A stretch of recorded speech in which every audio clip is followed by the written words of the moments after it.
Everything I thought about Deltarune was wrong. I mean, nearly everything. And it's not just me, this same sentiment is shared by nearly the entire community after the absolute bombshells that were Deltarune Chapters 3 and 4. At times I questioned whether I was even playing the same game. It was that different than what I expected.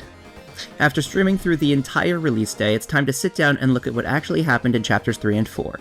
All the lore, all the secrets, all the implications, what doors have been permanently shut, and what pathways lie ahead. First off, major spoilers for literally all of Deltarune Chapters 3 and 4. You have been warned. Okay, first off, Deltarune Chapter 5 is coming out in 2026. This is relevant because that means we have a solid year of theories and videos beforehand, a lot less time than the wait for Chapter 3, with about 10 times the amount to talk about. Here's the thing about this video. I'm not going to give you definitive answers about every single thing that happened in these chapters. That would be impossible. I think it's meant to be impossible.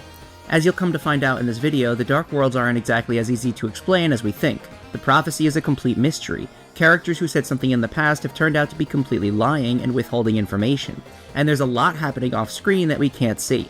For that reason, I'm making this video to lay it all out there for us to figure out together. I'll give you my interpretations and what I'm thinking, but each and every one of the reveals in Chapters 3 and 4 can be their own video. My friends, this year is about to be crazy. Let's begin.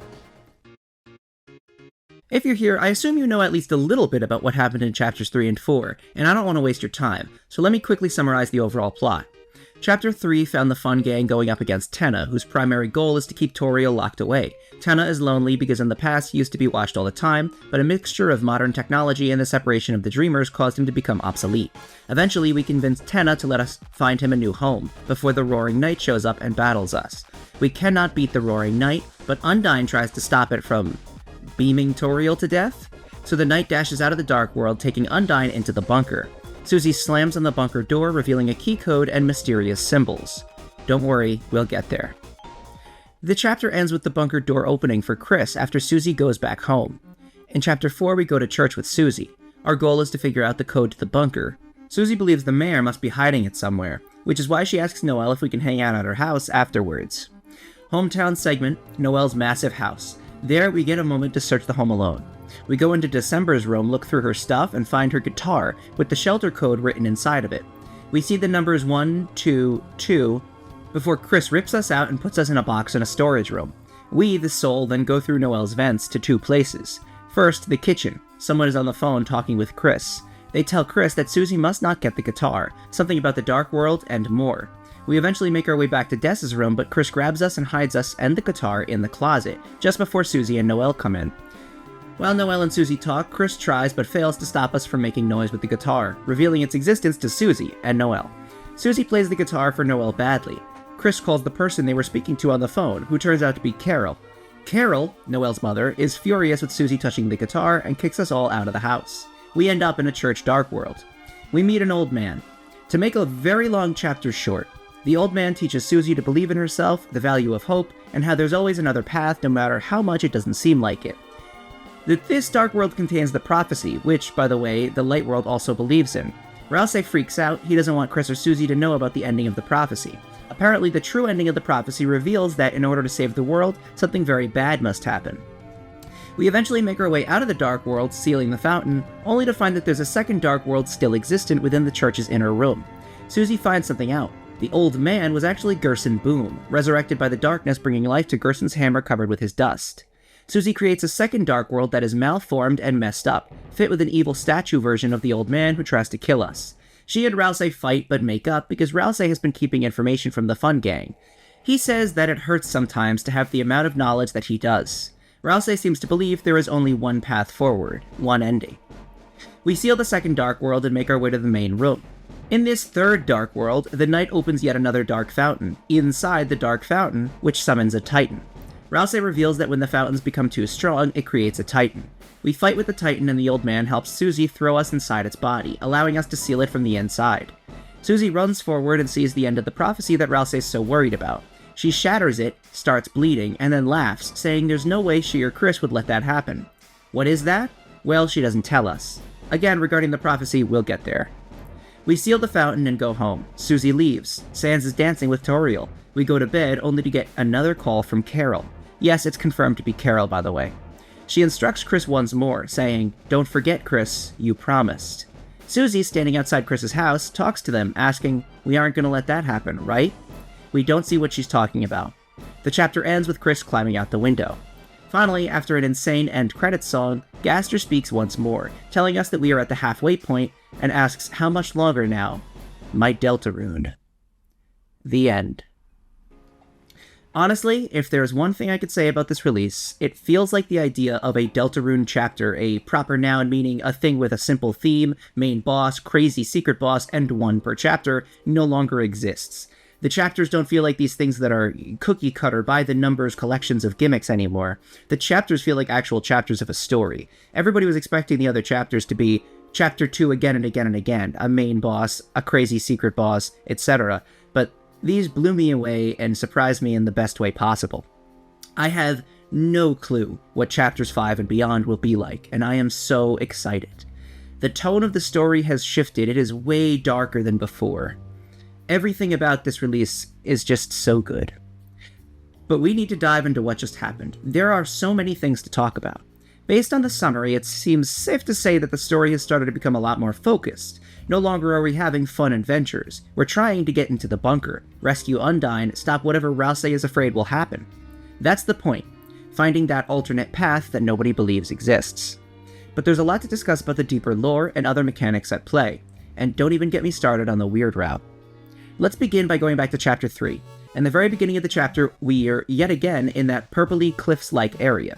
Susie asks Rousey if he can come with us to the festival, and he drops the first big reveal of the chapter, something we technically already know. Darkeners are fake. He reveals to Susie what Darkeners actually are.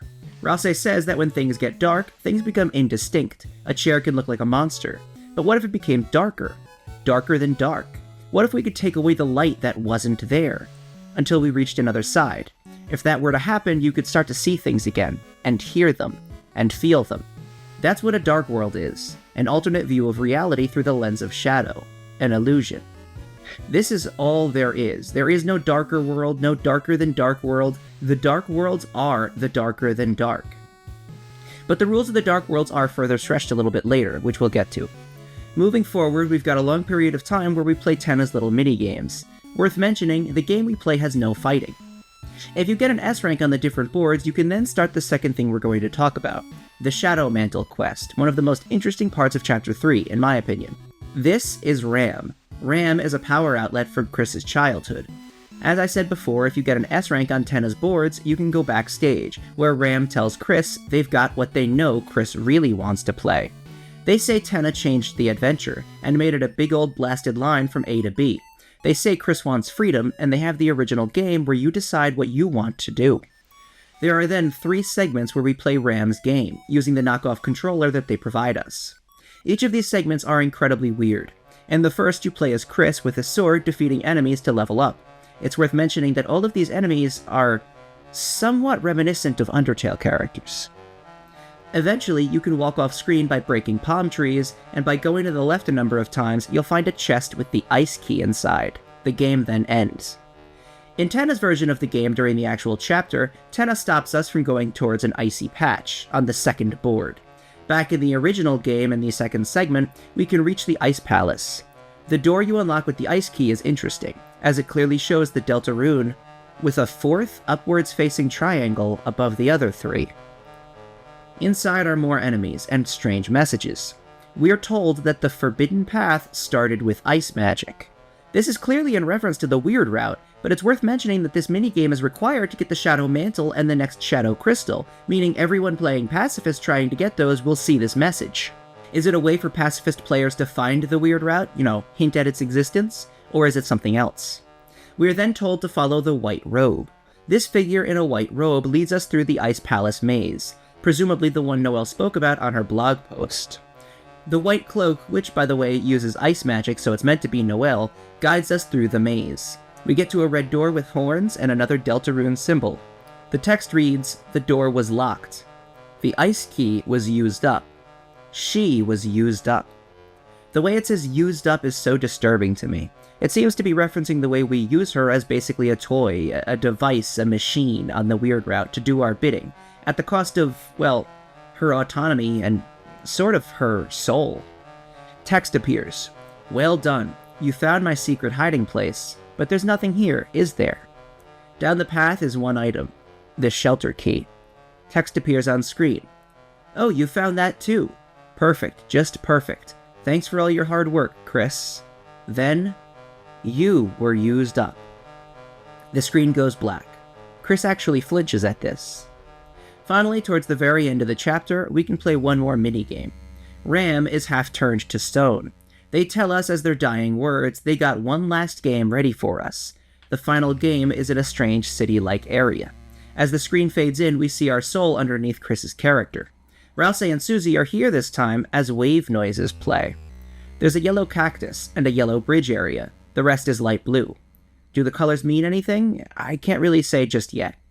At the very least, the yellow might, all things considered. We find a sword, but there's no enemies to kill, right? Except there are. 2 of them, right behind us. Chris flinches while doing this. They don't enjoy it. After killing Rouse and Susie, we get to level 3, and we can cut down some barricades to lead us to some alleyways. There's one more dungeon underneath the manhole cover. The song that plays here is called Bit Roots. This is worth mentioning considering Spamton's Basement played the song Digital Roots, and the concept of roots will be brought back up later. Just once, but it's still worth remembering. Past some yellow trees similar to the ones in Hometown is Tenna, the 8-bit Tenna. He asks how things turned out like this. He wonders what would have happened had he not been abandoned by Spamton. He wanted to know Spamton's secret to being a big shot. But then Spamton took a phone call, his face turned pale, and he ran. So Tenna went to pick it up, but nobody was there. Tenna then says, Chris, didn't see you there. I did what you said, Chris. Just like our deal. You aren't going to turn me off again, are you? You are then at the bunker. The shelter. As you get close, Chris actually fights you, as in, they start trying to push your character backwards, away from the shelter. You have to hold down to stop them from walking away from it. Then you use the shelter key. Text appears. Chris. Oh, Chris. Is it fun, Chris? Playing around like this? That's why you're searching for them, aren't you? The shadow crystals. And the shadow mantle that I'm holding.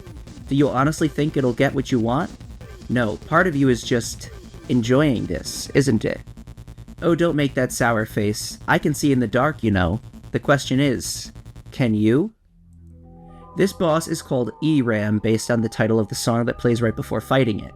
Like, mare backwards. Nightmare, you know? The boss is very difficult and summons little friends to attack you.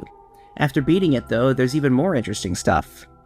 There! That's what I wanted to see. Flickering red like pretty little flames. Your eyes can't hide it, Chris. Without play, the knife grows dull. They then leave and say that we both have work to do. We can get the mantle by walking off screen as the 8-bit Chris, no, I'm not kidding, and slashing at the real Chris, who is very disturbed, clearly. Real Chris can then walk on screen and grab it. Okay, we need to talk about this. I'd like to start by saying something. The story of Deltarune is so much more mature, deep, and complex than I expected during Chapter 2, than I ever could have expected even a month ago. There is no longer a question over who is evil or good. The motives of the characters go way deeper than something simple like destroying the world. With that said, I'd like to say that I do not think Chris is entirely innocent. Definitely not. Are they evil? No. But something happened. Something in the past. This whole dialogue about that flicker in their eyes that Chris can't hide, combined with the fact that if you go back and talk to Ram, Ram says that you just wanted to have fun, real fun, like the old days. When meeting E-Ram on the weird route, there's slightly different dialogue. On top of their comments about Chris's knife growing dull without play and the flicker of red in their eyes, they also add, the same part of you that enjoyed yesterday, knowing you could say it wasn't really you. There are more clues later, but for now, the important thing is, this secret boss openly states that Chris has, or had, violent tendencies. Is it violent desires? Violent fantasies? Is it the desire to do harm? I don't think so, to be honest. I think it goes further. Without play, the knife grows dull.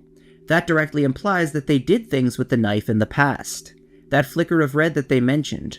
We see that in the end of Chapter 1, don't we? Sticking with Chris's backstory for a second, there's something else I have to go into. The egg. Finding the egg is convoluted and wildly difficult. Polar opposite of Chapter 2. I actually missed it because it's just that hard. Here's what I'll say about that. I don't think the actual way to get it is lore relevant. It's just odd, confusing steps one after another, and it involves fourth wall breaking in the act screen.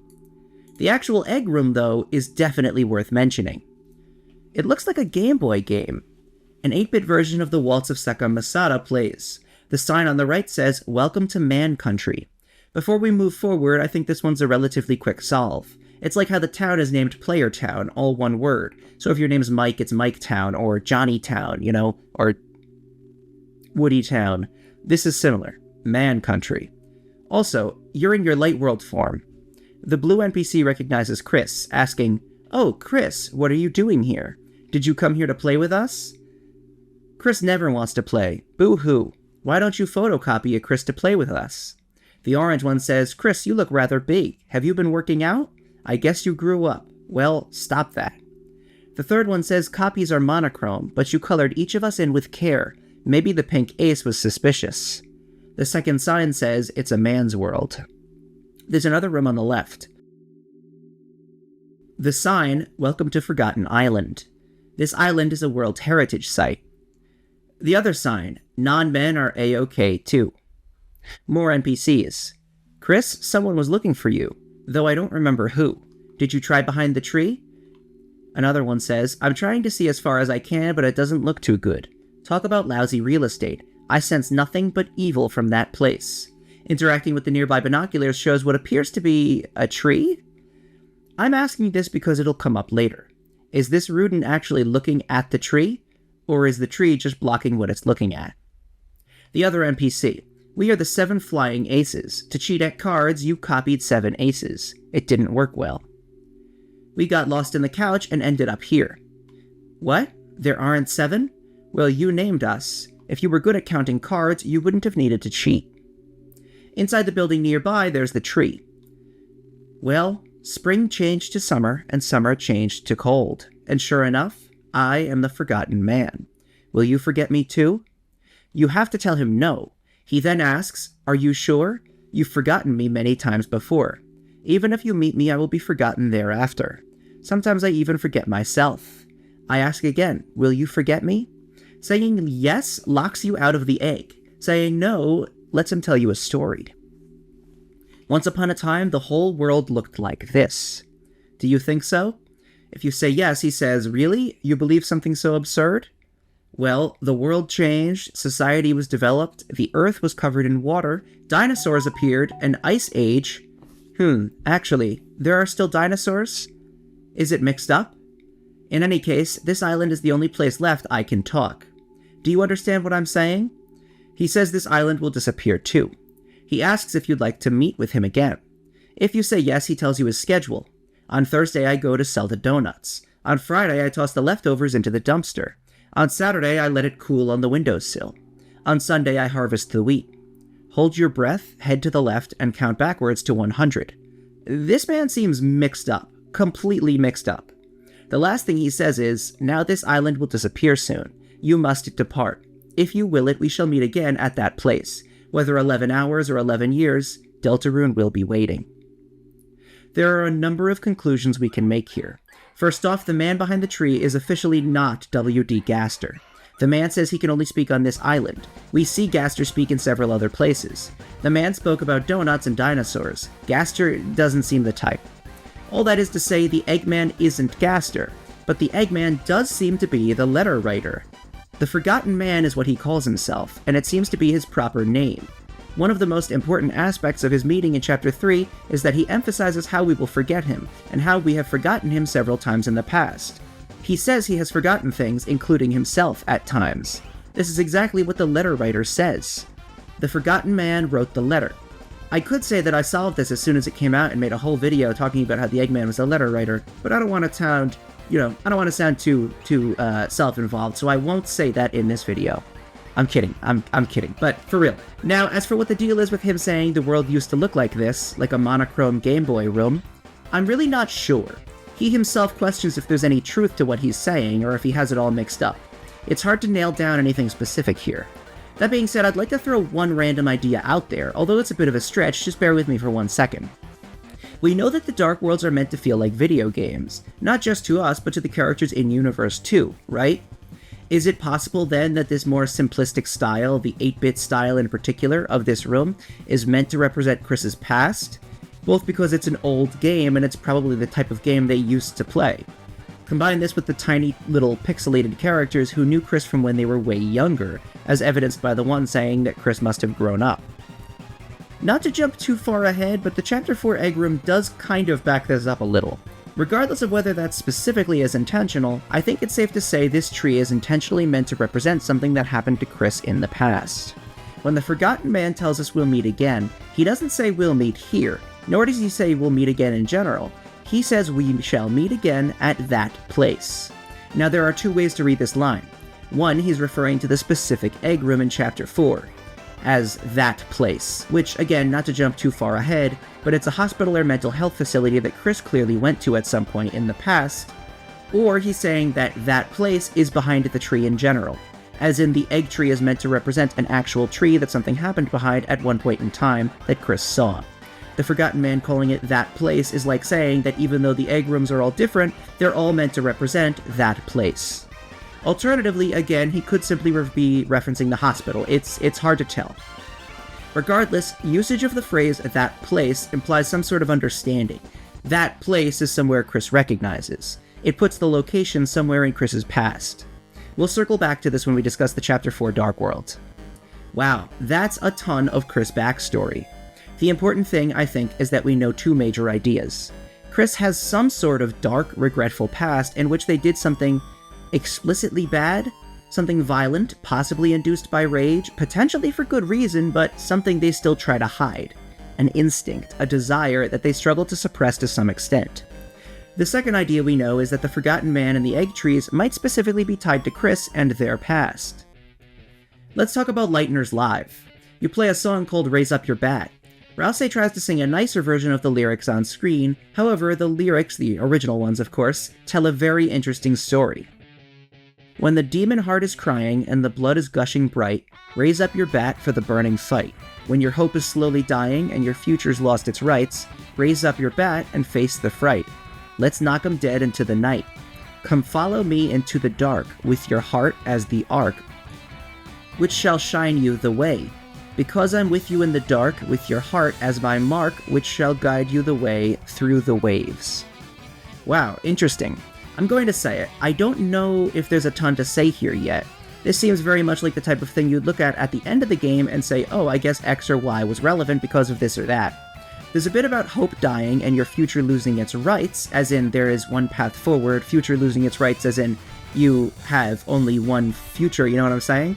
And how you still have to fight, but ultimately I think that's just another part of the whole defying fate theme the game has insisted on. Just keep those lyrics in mind. I will say an arc guiding you through the waves is very, very interesting. Now the prize machine. You can put a certain amount of tokens in to have higher chances of winning a bigger prize, mostly just useful items. However, if you put in 1225 tokens, 1225, or December holiday because it's 1225, the room is suddenly different. Slightly blue. You interact with the machine and you teleport here. A strange room where you can no-clip out of bounds with December's theme playing.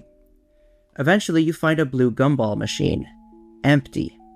Out comes a prize ball. Inside was something hard like lacquer. It was a small black triangle. You try to take it, but it slipped through your hand, and you couldn't find it anymore. You couldn't find your hand. The room is then empty. I don't have an explanation for this. The strange room you can sort of freely explore, no clipping everywhere. The blue pinball machine as opposed to the red one.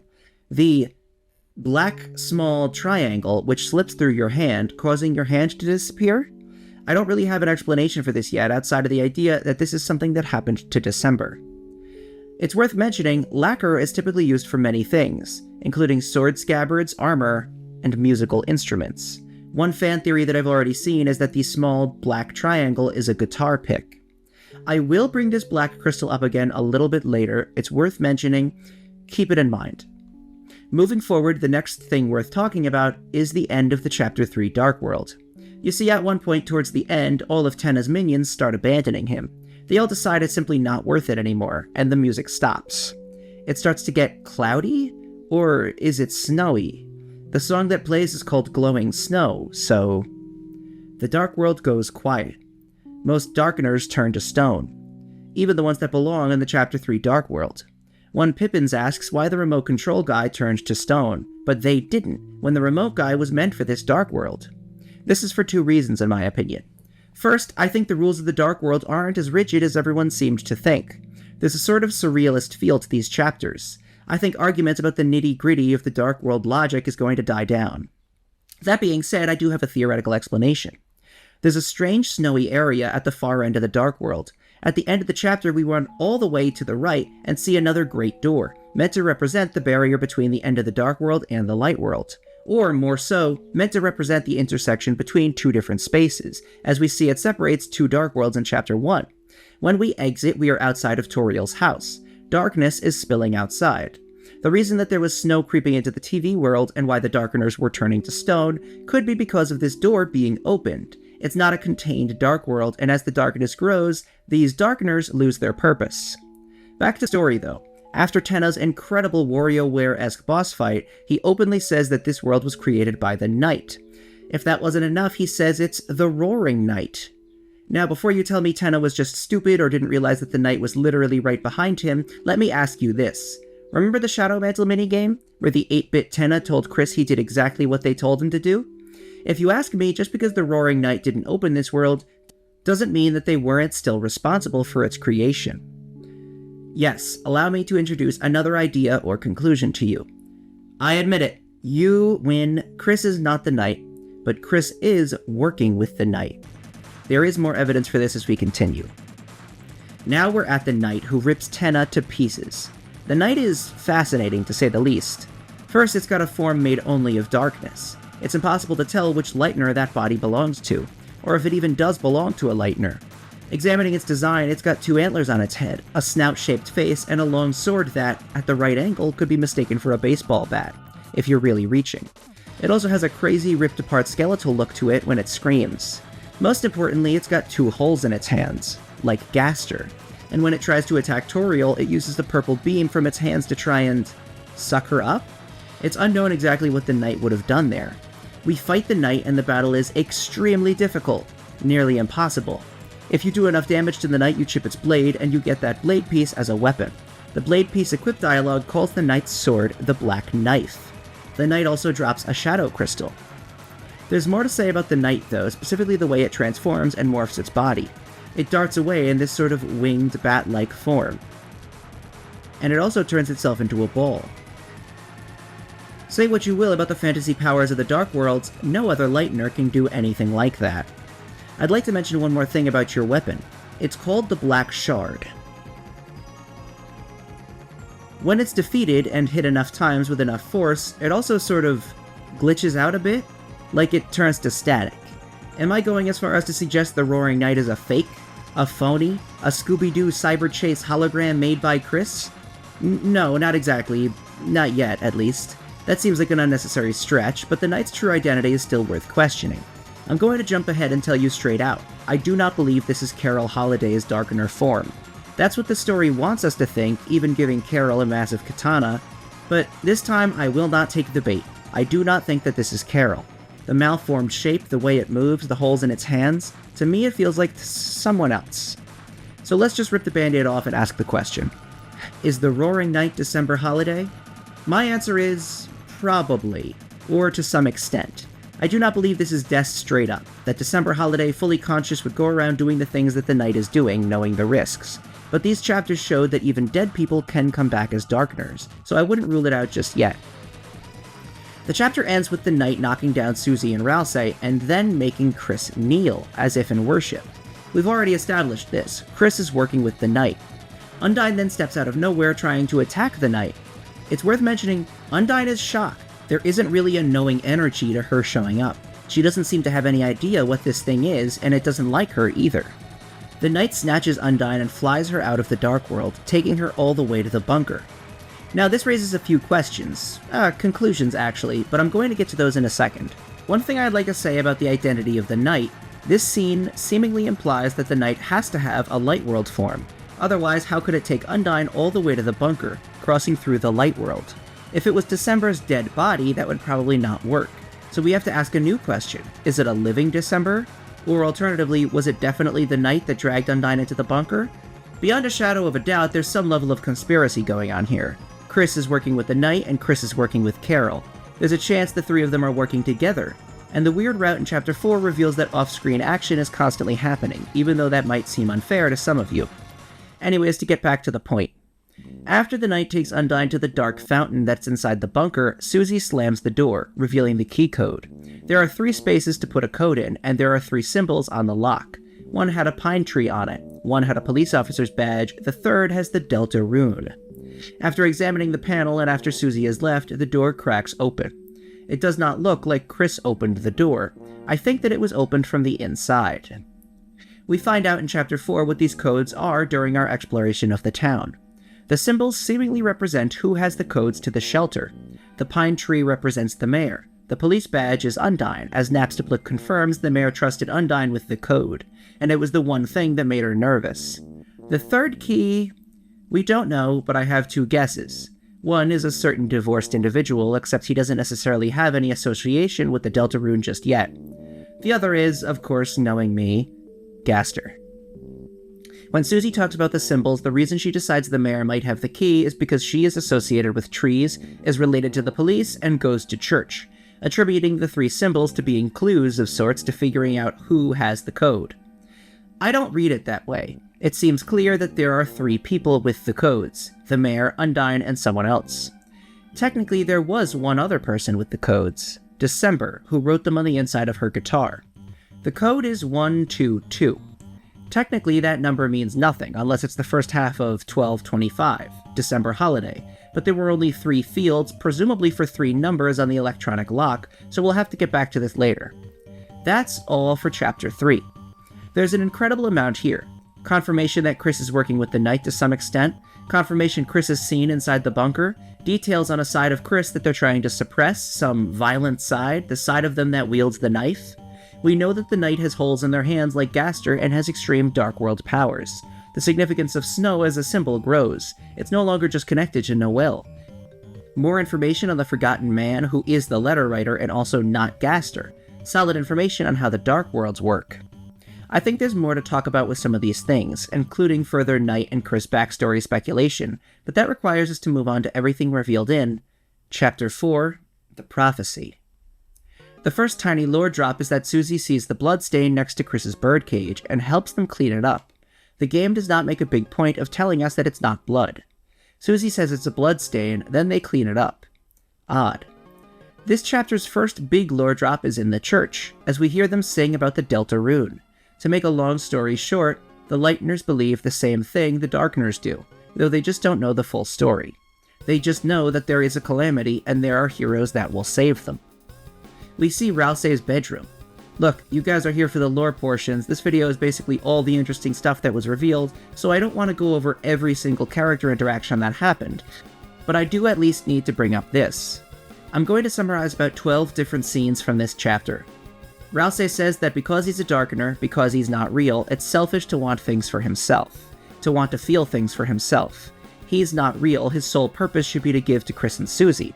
Susie thinks that that's ridiculous, and battles with him the whole time to get him to be more Rousey-like. We get furniture for his room, we give him cake during the tea party, and he starts to ease up on that kind of stuff.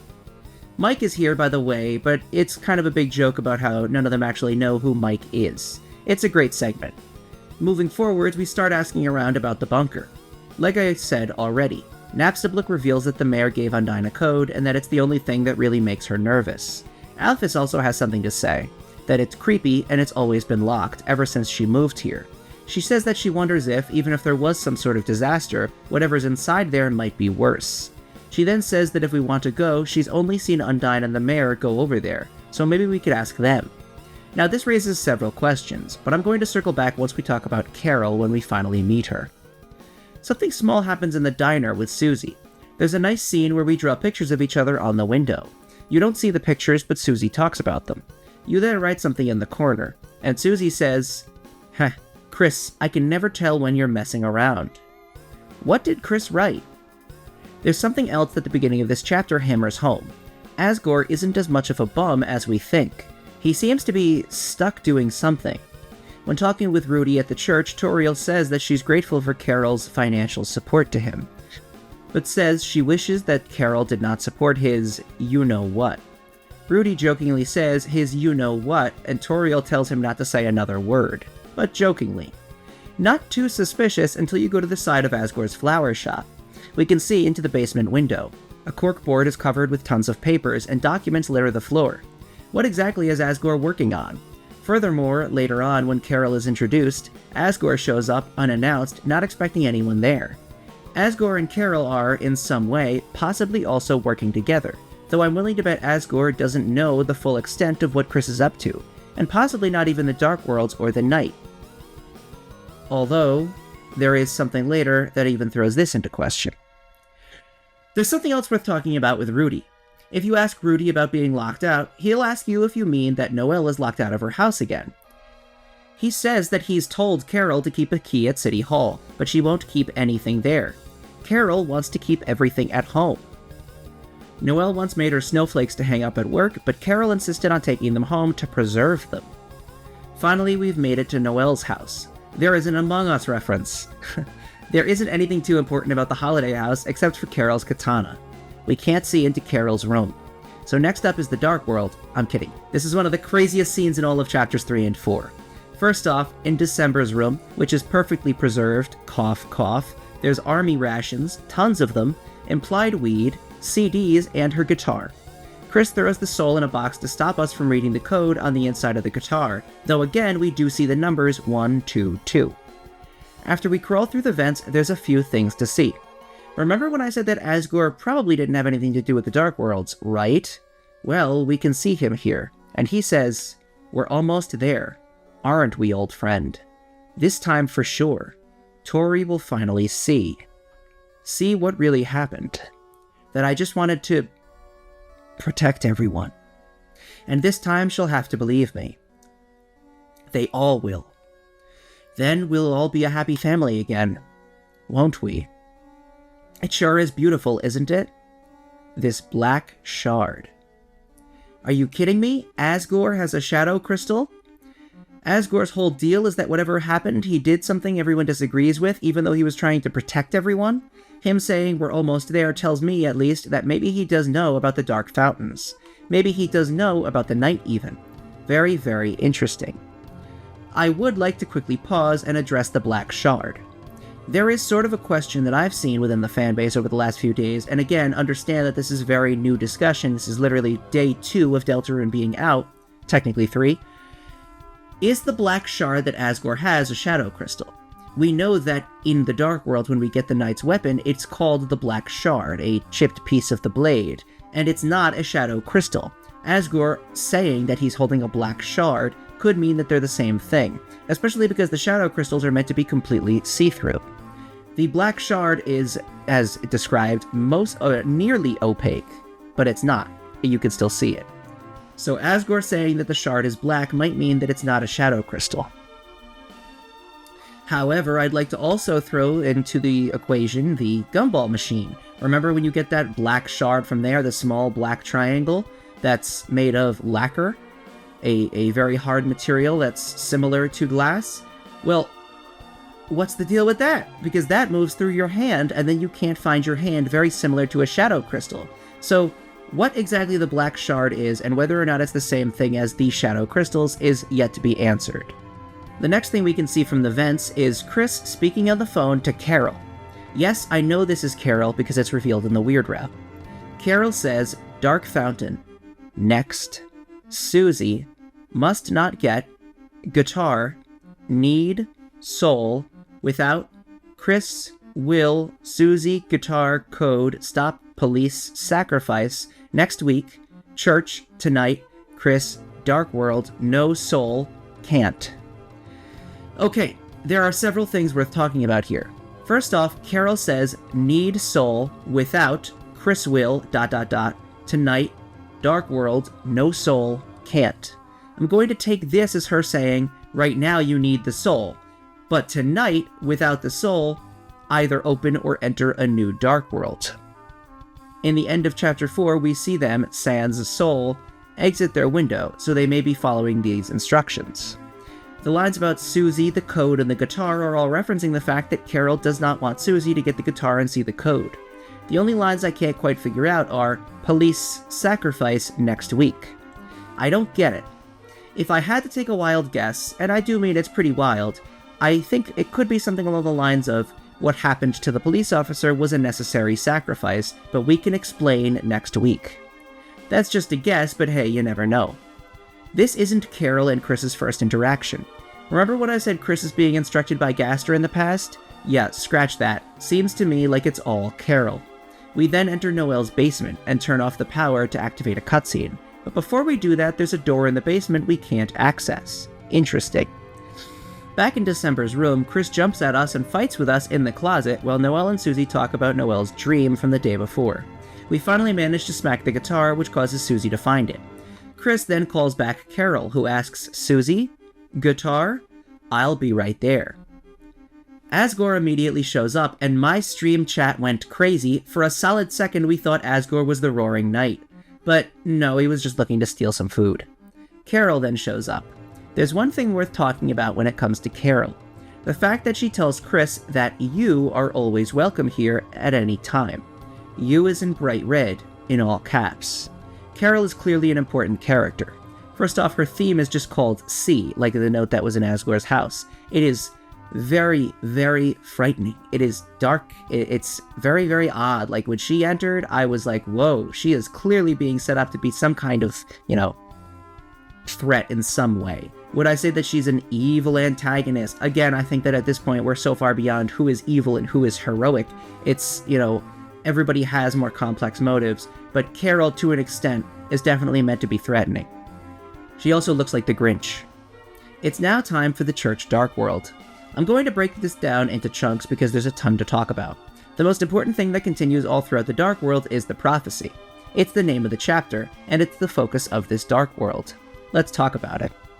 As you fall into the Dark World after getting attacked by the Knight, you smash into a glass pane that says, The Legend of this World, Deltarune. That is a piece of the prophecy. The prophecy extends all throughout the Dark World. Rouse explains that he was basically paraphrasing, and that the prophecy goes into detail on everything that will happen. The panels are as follows. The prophecy which whispers among the shadows. The legend of this world, Deltarune. A world basked in purest light, beneath it grew eternal night. If fountains freed the roaring cries, and titans shape from darkened eyes. The light and dark both burn and dire, a countdown to the earth's expire. The pointy-headed will say toothpaste and then boy.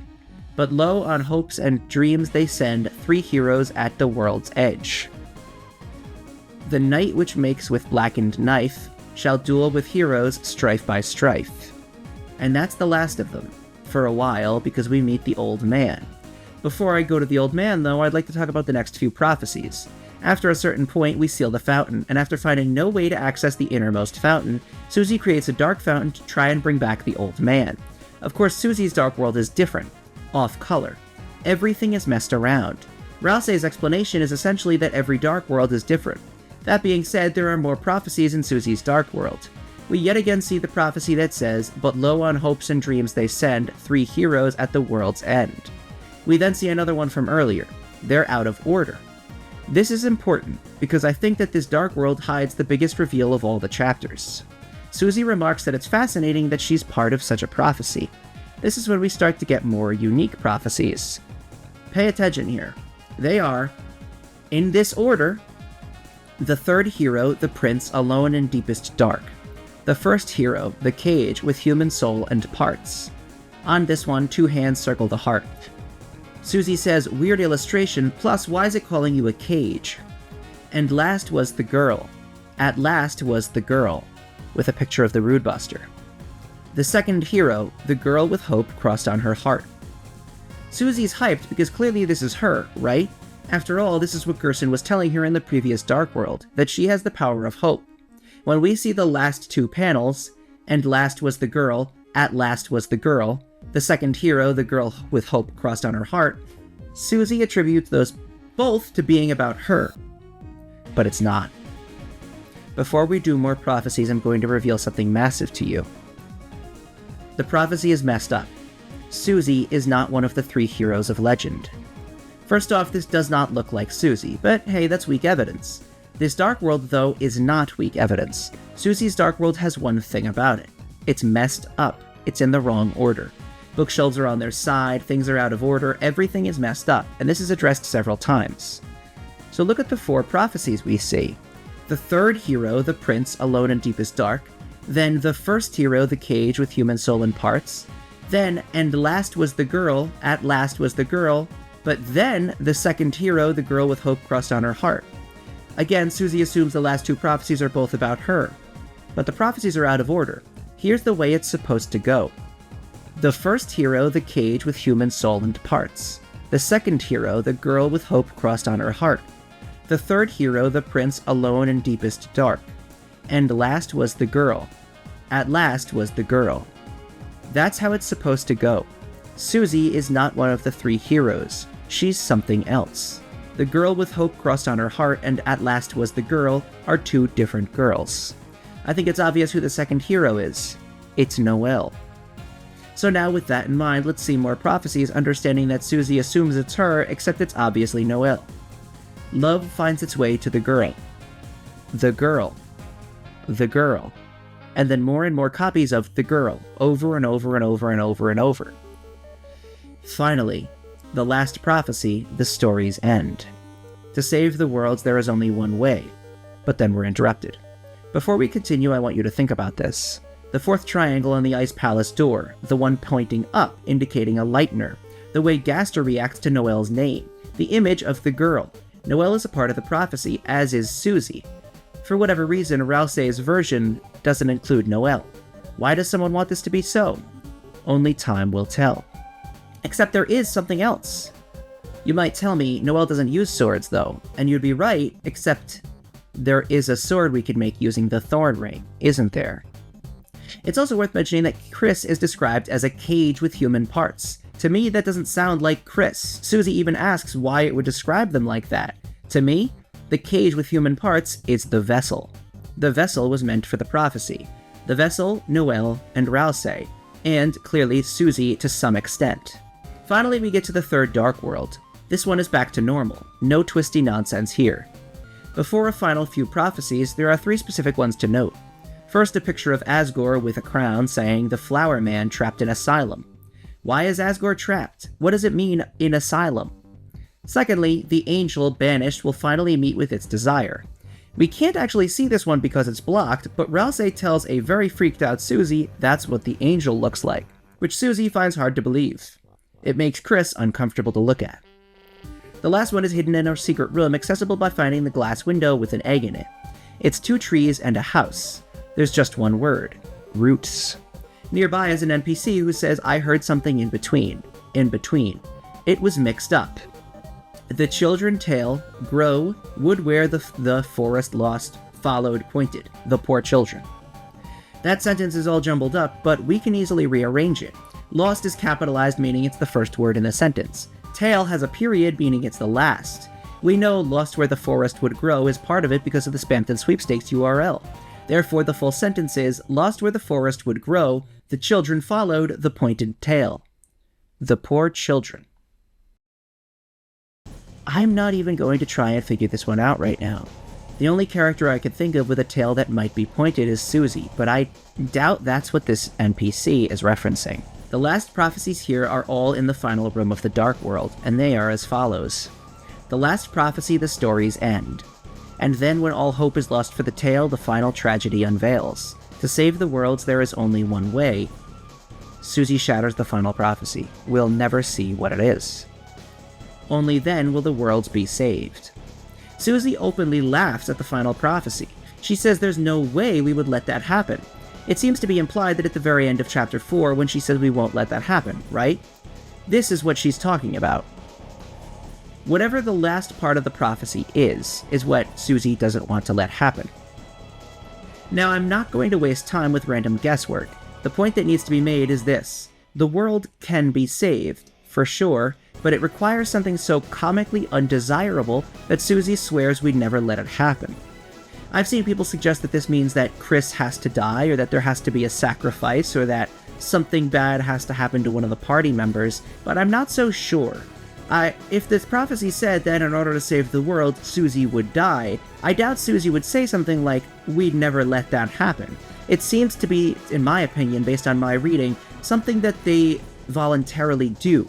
To save the world, you have to do X, Y, or Z, something that Susie knows they would never want to do, therefore she laughs at it. If it was something like, "It'll be so overwhelming to stop the roaring that Chris will die," I think Susie will treat that a little bit more seriously. I don't think that she'd just laugh it off and say, "Well, no way." She's seen how dangerous the adventures can get.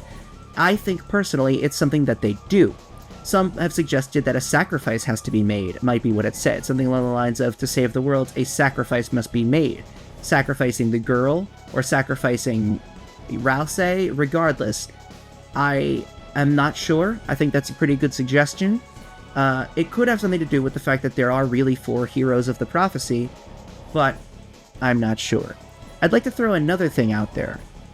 Remember the 3 up arrows and the 1 down arrow? We've suggested that the arrows are Lightener, Darkener. The up arrow is Chris, down arrow is Rousey, up arrow is Susie. However, now that we know that A, there might be 4 arrows in the Deltarune, the up, left, down, right, and also, which, as I'm reading this out loud, could that be referencing a D-pad of some sort? I mean, that's a stretch, but if you look at most D-pads, they have the little triangles there. Anyway, the up, left, down, right arrows mixed with the prophecy saying the first hero, second hero, third hero, and then there was the girl, could mean that Susie is actually the one that's pointed down, and maybe the significance of the arrow's direction isn't Lightener, Darkener, but something else related to the fact that Rousey, Noel, and the Vessel were the heroes, whereas Susie is something else. Again, it's just a suggestion. Chris could still be the hero. We don't know exactly what's going on with them, but I think it's safe to suggest that the cage with human soul and parts isn't really Chris. It has to be the Vessel. That matches perfectly. Now to talk about Gerson. Gerson is a darkener created from the dust of Gerson Boom, spread across his hammer. But it's not a darkener made from his memories, it is him, the real Gerson, revived from the power of the fountain. When we try to bring him back, though, Rousey explains that darkeners created with the intention of bringing a remembered loved one back don't typically work. Bringing back a loved one only happens by very specific, very accidental circumstances. We also learn 2 things about monster biology in this chapter. Susie bleeds, and when monsters die, their dust is scattered on an object, like Gerson and the hammer. Gerson is the secret boss, and he teaches Susie about using the power of hope to write your own ending. Gerson's battle dialogue is actually really interesting, too, as it seems to parallel the chapters so far. He asks Susie if she's heard of Lord of the Hammer. Susie asks what happened in it, and Gerson says, Chapter 1, The March of the Dark King. The heroes defeat the king and stop the dragon. Chapter 2, The City of the Shining. The heroes do battle in chariots to save the queen. Chapter 3, The Isles of Northern Light. The heroes travel among the islands and catch a glimpse of a lost land. It's worth mentioning the song that plays before entering the Ice Palace is called Northern Light. Chapter 4, Trials of the Holy Hammer. A great smith gives the heroes a terrible weapon. Chapter 5, The Field of Pink and Gold. The vast garden is charred in an inferno of jealousy. Considering we know Asgore has the next Shadow Crystal, and we saw the prophecy about the Flower Man, could the next chapter be Flower King? Gerson says there was one more chapter, but doesn't describe it, before saying the story was never finished, the 7th chapter never written. Some say it swallowed up the author himself. Gerson also has a Shadow Crystal. Apparently he was given it to use, but says he has no use for it. Gerson says one other thing. Susie asks if Dragon Blazers was actually based on Lord of the Hammer, and Gerson agrees. However, he says that the story was changed in different little ways, and that the fanbase was relatively upset about that. He explains that stories are passed down from time, and they change, and, different people interpret it in different ways, and it seems clear that that's meant to represent something about Deltarune. Rousey had something interesting to say this chapter. After battling a possessed Gerson statue in Susie's messed up Dark World, Susie freaks out that he didn't tell her about yet another piece of information about the Dark Worlds. Rousey reveals he knows lots of information, and that sometimes this is very difficult. He doesn't want Susie to see the end of the prophecy, and feels selfish for trying to hide it from them, hoping that he could stop it. They don't fight for so long, though, because Susie tells him it's okay, and that they should do things together from now on. Rousey specifically mentions that he doesn't want to know all this information. He didn't ask to be so informed. Let's talk about the egg room. It's some sort of hospital. The receptionist says, "Chris, there you are. The patients are waiting for you." Yes, I know I'm quite small for a secretary, but knockoffs don't have the right to complain. This is confirming something I said previously. The egg room is an event from Chris's past. There was a real secretary there once. The pixel character there now is a knockoff of the real thing. There are a few interesting things inside this room. Someone is making a picture of a tree, however they haven't drawn the bark yet.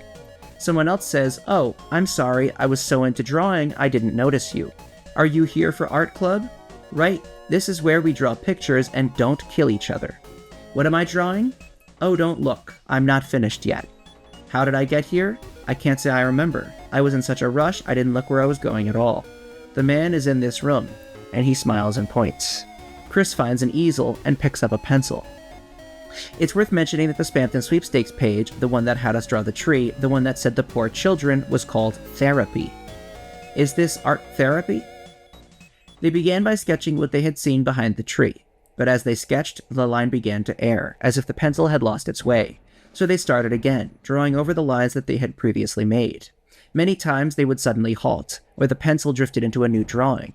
So they started over again. Through many repetitions, their movements became faster and smoother, until without looking, they had completed a sketch in a single wild line. In the end, as a result of layering the sketches on top of each other, the surface of the canvas was nothing more than a monochrome smear. Next, a tree was painted over it. Painted over everything, leaving nothing but a simple still life. After all, there wasn't anything to look at in the room besides a single tree.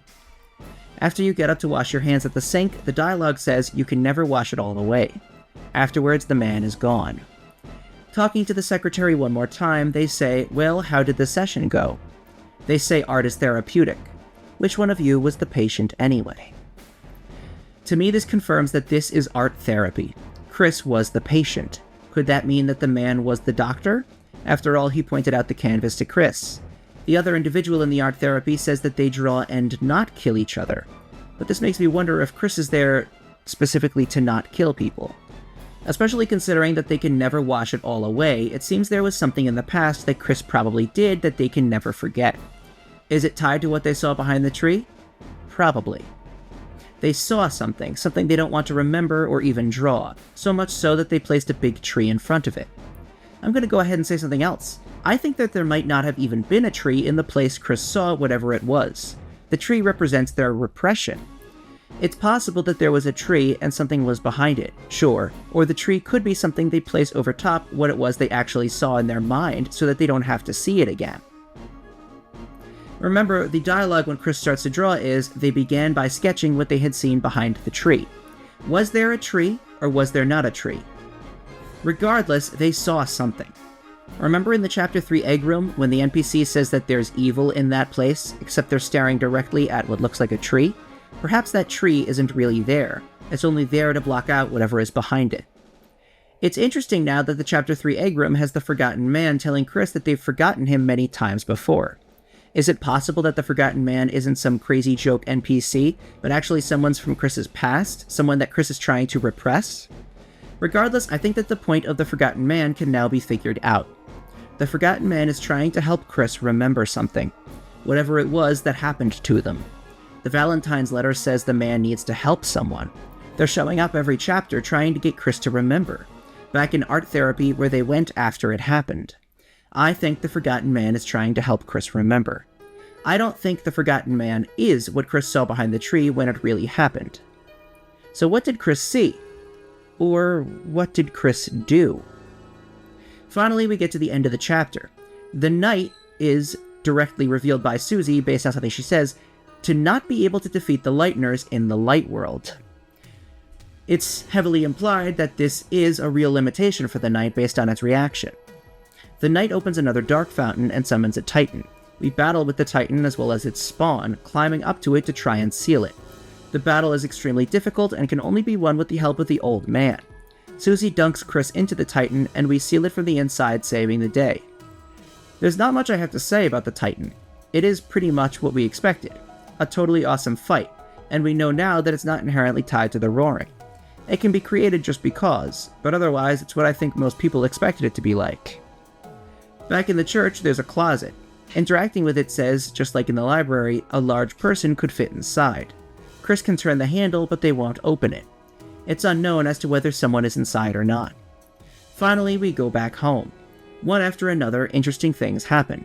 In the final cutscene, Susie stands outside the window, says something we cannot see, and then asks we won't let that happen, right? She then walks away. Chris, prior to exiting the window, gets a phone call.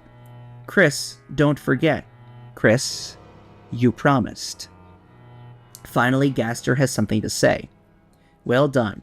The halfway mark has been attained, but it is still waiting. How much longer now, my Deltarune? And that's it. There's so much to go through. So many things worth talking about. First off, let's recap some of the biggest reveals from Chapter 4. Asgore has the last Shadow Crystal and is working with Carol. If it's not a Shadow Crystal, it is still a highly important object that Asgore has. Chapter 5 is most likely going to be in Flower King. If Asgore still has the Shadow Crystal, he may be the final secret boss. Unless, of course, again, it's not a Shadow Crystal and it's something else, in which case he'd still be very important. Dust Darkeners exist. We can theoretically resurrect a dead person through Dark Worlds. Someone might have been hiding in the closet at the end of Chapter 4. Chris is working with Carol. Carol is instructing them to open certain Dark Worlds and do certain things. Carol seems to have a plan of her own. With what we know now, I'm going to try and piece together a theory as best I can.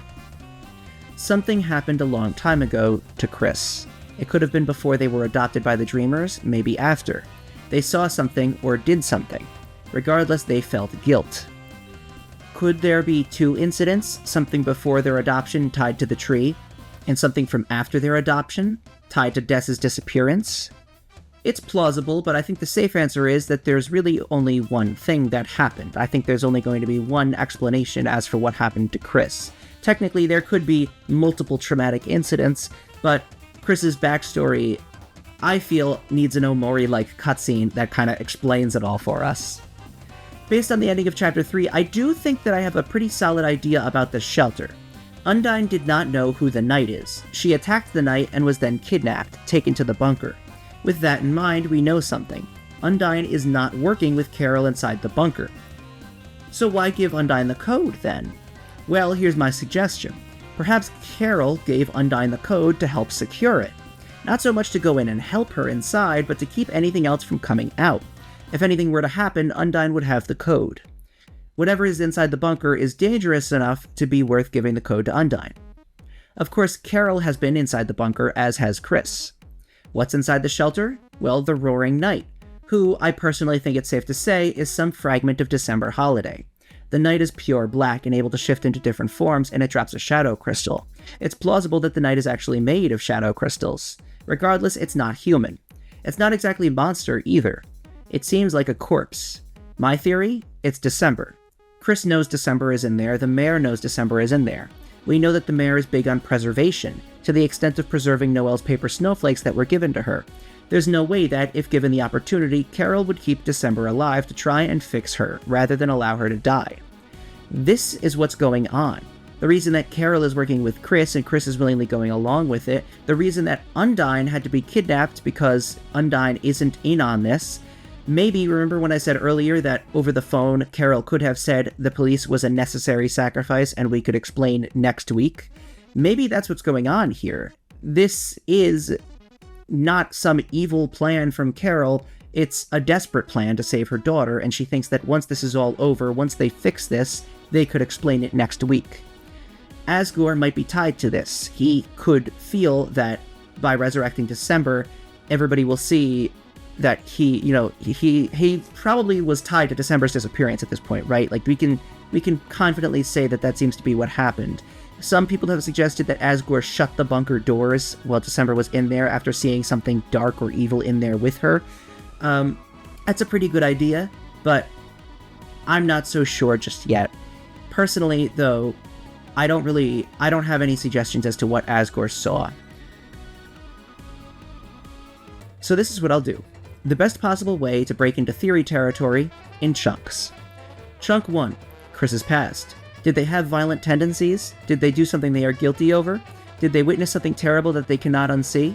Are these separate things that happened, or all one event? Chunk 2, Carol's plan. Carol is working with the Knight? Is the Knight somehow December? Chris is working with Carol and she wants specific Dark Worlds opened at certain times? Asgore is also working with Carol to clear his name and holds some item to get this job done. Chunk 3, the prophecy, seems to be messed up. There are clearly 4 heroes, but Noelle is not part of our party, throwing things into question. The prophecy states that something really bad has to happen in order for the worlds to be saved. Something Susie says we will not let happen. Chunk 4, Gaster. Despite everything, the credits still reveal that Gaster wants something from all of this. What is his Deltarune? Is his Deltarune his version of this legend that has been repeated and, twisted and malformed and changed and interpreted over and over again throughout history? What happened with the vessel? Was it meant to be the cage, the hero of the prophecy? And what's the deal with the player? I'm going to leave you with these 4 chunks for now. These seem to be the main story cornerstones, so to speak. There's obviously lots more, but these are the threads being followed. The 4 big ideas that I feel the rest of the game will be based on. We're trying to enter the bunker, to seal the fountain inside, to stop the Roaring Knight, to stop whatever the prophecy said will happen. Meanwhile, Chris, Carol, and Asgore are teaming up to do something else. Something that, presumably, we do not want to happen. On top of all of that, the questions of Gaster and Chris's backstory come into play. I think it's safe to say that Chris's backstory has heavy Omori vibes, and I do believe we'll get Omori-like scenes explaining all the Chris backstory lore. It'll probably be very, very dark. I don't think the Knight is the main antagonist. I'm no longer sure it's Gaster, though. I don't know how the story could end without a lot more world-building lore, and some way to potentially stop the roaring being given to us. Gerson has given us hope, though. Hope that there's another path if we can find it. Speaking of paths, let's talk about the Forbidden Path. The Snowgrave route's real meat this update is in the beginning of Chapter 4. We find out that overnight, Chris tried to fight against what we did. They brought Birdley to the hospital. When we go to Noelle's house, Birdley does not call her, and she wants to speak with Chris alone. Going through the vents again after Chris and Noelle go into their room, we can make our way to Noelle's room. We see them sitting on the couch. Noelle reveals that last night, Chris came over. She said they acted like their old self again for the first time in so long.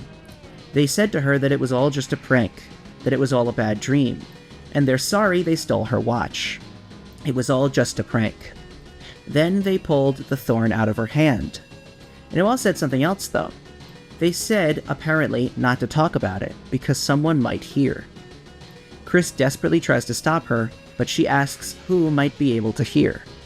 By coming into the room through the dialogue box, we repossess Chris and tell her, me. The colors shift. Noelle gets scared. It sounds like it did the day before. Noelle backs up. We tell her it wasn't a dream. She realizes we can hear her thoughts. We tell her we really can. We respond to her internal questions as she realizes that we can really read her thoughts. She asks us to tell her that it didn't happen, that it didn't snow, but we tell her it did. We then say Noelle becomes stronger. And finally, a quip. Noelle backs up. We proceed. Noelle says that it's the thorn from yesterday, and then elaborates, it's the thorn ring. We proceed again. She panics. Chris, come on, what about last night? Didn't you still want to protect me? She can't look away. She can't move away. We grab her and put the thorn back in her finger. A rose appears and wilts. A very strange sound effect plays, a continuation of the Weird Route sound effect. We're locked into this ending. At least in my opinion. We cut to the bathroom. Chris throws us in the garbage can and kicks us over and over and over. They then put us back in and leave. They hate us for what we've done, and they tried desperately to stop us in between the chapters. Outside, Susie says it's a shame we really didn't get to hang out. We were with the Noelle the whole time. Susie asks what we were talking about. The screen goes red. The soul can highlight 4 blank answers. Susie backs off, making a joke. Later in Chapter 4, when we're given the choice to think about Susie, we can instead think about Noelle. A tiny little red dot appears on screen, slowly moving in place. Noelle says thank you before the screen goes red. In the very, very end of the chapter, there is no Susie. Chris gets a call from Carol. Chris, are you there? You are going to the festival tomorrow, aren't you? Noelle said she's really looking forward to seeing you. The screen goes black. Chris does not leave bed. We fade to that red dot once more. The red dot, however, is bigger. It's growing. Okay, let's talk about this. First things first, let's get it out of the way. With the dark romantic implications of the weird route, the imagery of the flower wilting sort of has the fandom arguing with itself over what it's meant to represent. Many believe it's meant to be symbolic of an abusive relationship, or actual abuse itself, seeing as we force ourselves, the player, onto Noelle through the thorn ring. We've tortured her, broken her defenses, and put the thorn ring back on, ensuring that she's under our control, in a trance. We've completely removed her agency. Many, however, have argued that it's meant to imply we actually assaulted Noelle, specifically because of the flower imagery. I do not believe that this is what it's meant to imply. I do not believe that it's meant to imply that we actually did anything to Noelle beyond what we saw happen on screen. It's definitely intended to represent abusiveness, however, I think it's just a metaphor. I don't think the game would go that far. It feels like a total stretch. The rose appearing and wilting is meant to represent Noelle's complete loss of agency, in my opinion. We have literally forced ourselves to possess her. Her bodily autonomy is gone as it is now ours. That's what the red dot is. A new soul. A second soul. It's growing.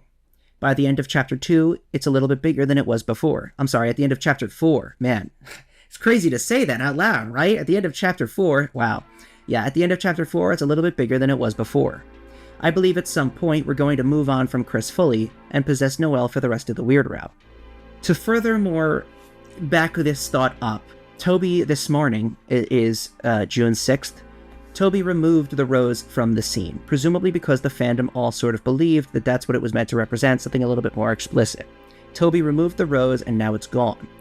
I've seen some people say that the fandom couldn't be normal with it. I don't necessarily think it's the fandom's fault. I don't necessarily think it's anybody's fault. I think that the imagery was, for many people, that's what it seemed to represent. It was just a simple misreading by lots of people based on what, seemed to happen, except that's not what happened. And I think that removing the rose is clear indication that that's not what was intended.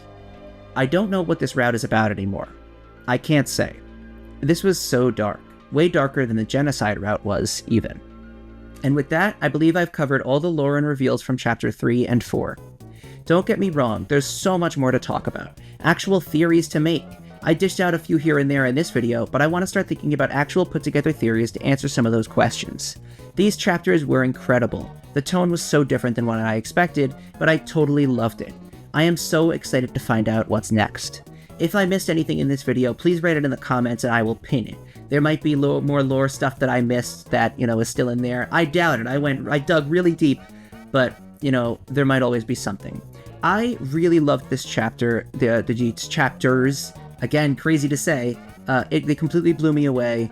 The tone was so much darker than I expected. The story is way more mature, and it's progressing so much faster than I expected. Everything I could have wanted, we got, and I like I said during my stream, I think this is something special.